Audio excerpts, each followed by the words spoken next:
समय का खेल। शहर के सबसे पास इलाके में एक भव्य हवेली थी।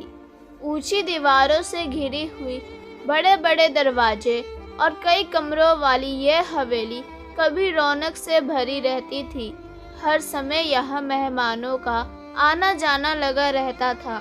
लेकिन समय के साथ साथ सब बदल गया। अब यह हवेली वीरान हो चुकी थी। यहाँ सिर्फ एक बुजुर्ग रहते थे, रमेश बाबू।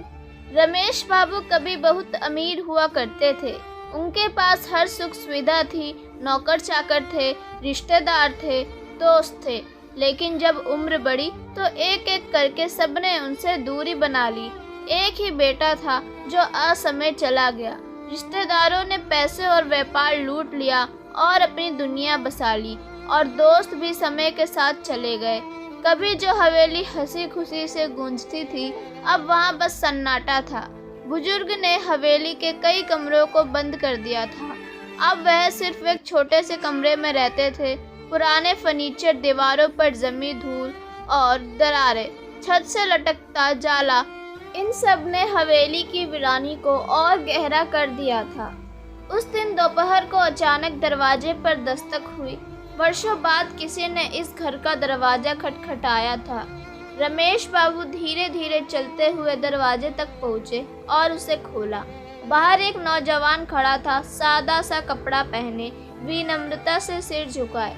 नमस्ते बाबूजी, युवक ने आदर से कहा। बुजुर्ग ने ध्यान से उसे देखा लेकिन पहचान नहीं पाए। बेटा, तुम कौन हो? रमेश बाबू ने पूछा। युवक ने धीरे से मुस्कुराते हुए कहा, बाबूजी, मेरे पिता आपके यहाँ नौकरी करते थे बहुत साल पहले। मेरा नाम राहुल है। रमेश बाबू के दिमाग में पुरानी यादें ताज़ा हो गई। तुम्हारे पिता कौन थे वे? उन्होंने सोचने की कोशिश की। जी, राम प्रसाद। वे आपके यहाँ नौकर थे, लेकिन उन्होंने हमेशा हमें सिखाया कि आप हमारे मालिक नहीं बल्कि हमारे संरक्षक हैं। जब मैंने उन्हें बताया कि मैं इस शहर आ रहा हूँ तो उन्होंने कहा कि आपको ज़रूर मिलूं। रमेश बाबू का दिल भर आया। राम प्रसाद, वही राम प्रसाद जिसने उनकी सेवा कई सालों तक की थी, जिसे वे हमेशा छोटा समझते थे। आज उसी के बेटे ने उन्हें याद रखा था। बुजुर्ग ने राहुल को अंदर बुलाया। राहुल ने देखा कि हवेली की हालत बेहद खराब हो चुकी थी। वह यह देखकर दुखी हुआ कि जो इंसान कभी शान और ऐशो आराम में जीता था, आज अकेलेपन और उदासी में डूबा हुआ था। बाबूजी, आप अकेले रहते हैं? राहुल ने चिंता से पूछा। रमेश बाबू ने हल्की मुस्कान के साथ कहा, हाँ बेटा, समय के साथ सब बदल गया।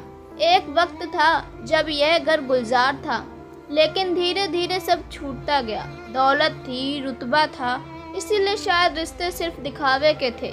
जब ज़रूरतें खत्म हो गई तो अपने भी दूर हो गए। राहुल ने उनकी आंखों में नमी देखी। उसने धीरे से कहा, बाबूजी, मेरे पिता कहते थे कि इंसानियत और प्रेम से बड़ा कुछ नहीं होता। दौलत इंसान को कभी सच्चा सुख नहीं दे सकती। रमेश बाबू चुप हो गए। राहुल की बात उनके दिल को छू गई। राहुल ने धीरे धीरे बुजुर्ग की देखभाल शुरू कर दी। वह हर रोज आता, उनके लिए खाने पीने की चीज़ें लाता, घर की सफाई करता और सबसे ज़रूरी बात, उनसे बातें करता। समय हमेशा एक जैसा नहीं रहता।